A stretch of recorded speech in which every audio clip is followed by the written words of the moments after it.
Although she's in the hospital too, so she's wounded, unfortunately. Well, you have pretty eyes. Thank you. You said last night, what about my eyes? You're pretty too. Thank you. You said last night, so a lot of that's Wetzler and Moore, and now it becomes a lot of that's Wetzler, Moore, and Fry.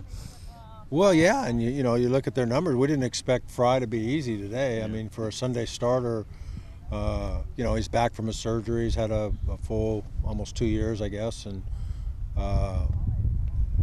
he was their Friday guy at one point, you know, and or Saturday or whatever. But I didn't think it was going to be any easier today. He's awfully good and hard to hit, and you know, as you could tell, he was pounding the strike zone pretty good. And we weren't worthy of puffing his lip, as we like to say. He pretty much was in control all day. In particular, your 1, 2, 3, 4 hitters this week. I think we're 2 for 40, somewhere around there. Just was tough for that. I know you switched 2 for it up a little 31 bit. going into today, and I think, and not that I'm keeping track of all that stuff, but and I don't worry too much about the offensive thing. Coach Waz does, but then Graybeck got the only hit today, so bad timing for what you want, the production out of your first 4 hitters, and they didn't do much. You know, again, is that a little bit of them being off of it, or is it more a credit to the scouting report, the information, the execution, Coach Yeski and his pitching staff? I think a little of both, that maybe they weren't hitting on all cylinders, but they certainly pitched real good. And if you map it out, you know, we knew Conferto was a pretty good hitter, but we didn't get him out like that. So it was a little of execution, and Michael's a tough guy to pitch to, and then they got Davis behind him. So, and going back to them, if you want to be good on the mound and good defensively, get the first 4 hitters out consistently for the whole weekend, and that's what they did. Did you like the attitude you saw any better today than yesterday? Yeah, we were under control, almost borderline. Did we really believe we were going to come back? Well, some of that is because Jace Fry was really good. So, you know, when you're not getting anything going and you're walking guys and they're getting all the hits and all the runs, it's easy for a coach to question the effort of his team. It's hard to get excited about 1 hit and 11 strikeouts. When Graybeck was up there bunting and couldn't get it down, is that just to get a run across to, you know, maybe have them see that and get something going there? Yeah, I think Coach Waz, you know, even 3 and 2, you know, I want this to come out the right way. You know, I guess a lot of second guessers, I'm not one of them, would say, well, why are we doing that? We're down by 4. I do know his mentality is he wanted to get going and get a run on the board. It was early. And of course the player makes him look bad because he fouls the ball off and strikes out, and then you go, wow, why'd we do that? You know, so as I often said, players executing or not executing make the coach look smart or dumb, whatever way. And the Beavers executed more frequently than we did this weekend. They were a better team across the board.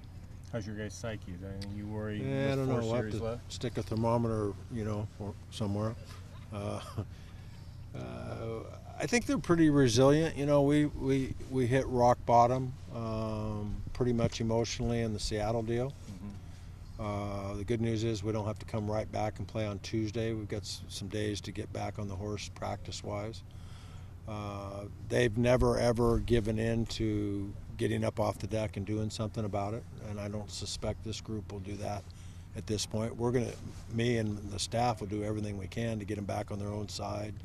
We had every intent to have a bounce-back effort today and yesterday, and Oregon State wouldn't let us do it. So I suspect that they'll be just fine. I hope so. Got a long way to go still. I mean, anything when you can happen. faced these guys in the past, it's always been kind of the end of the year, so you had the postseason kind of right next. Yeah. But this time, it kind of, if it lingers, could really kind of affect your postseason. Yeah, it's different. I sure wish the rivalry weekend was the last one, and I've said that before, and I don't think there's probably a lot of coaches feel the same way. But it isn't, and the weird thing is now we play them a couple times out of conference at our place. Last year we had that intent too, and we got rained out one game, and neither one of us needed the game, and Coach Casey and I both decided, hey, why do it? Our pitching was a little thin, and we were beat up at the time at the end of the stretch with Healy, and a bunch of guys were hurt. So it'll feel weird playing them at our place. We used to have the same thing when I was at Fullerton with Long Beach State, but it was a weekend series that we'd play them the opposite site all weekend, and that was always fun, you know, and rivalry kind of thing. And then the league deal was last, you know, and it's hard to get all these games in. So it feels weird to be playing them again, whether, you know, this doesn't have the finality of now we're going into the playoffs, like you said, and then having a couple midweek games at our place. But, you know, it'd be an opportunity maybe that we can play better against them, you know, and we think they're a really good baseball team. Did that Conforto home run in the first, did that kind of get to Trent a little bit? Or, you know, as a freshman pitching in probably the biggest game he's pitched in before? Well, he got the next guy out, if you remember, with a slider on the first pitch, and then he caved in the following one. So, yeah, maybe. Although Conforto wasn't up in the inning after that. I was disappointed.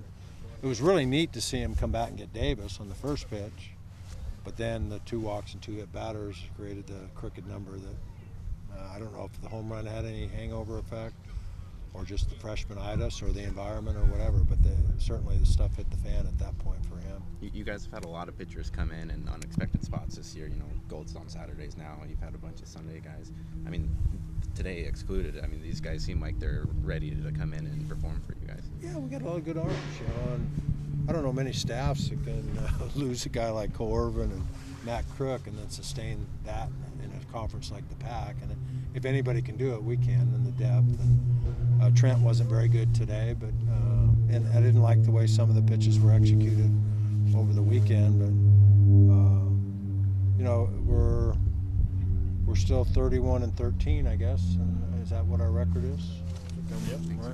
Yeah, 31-13. That's pretty darn good, you know. And yeah, 3 in a row and against a good team, and now we're 10-8 in conference, and you know, it's just a sick, crummy feeling for this weekend. There's no mistake in that.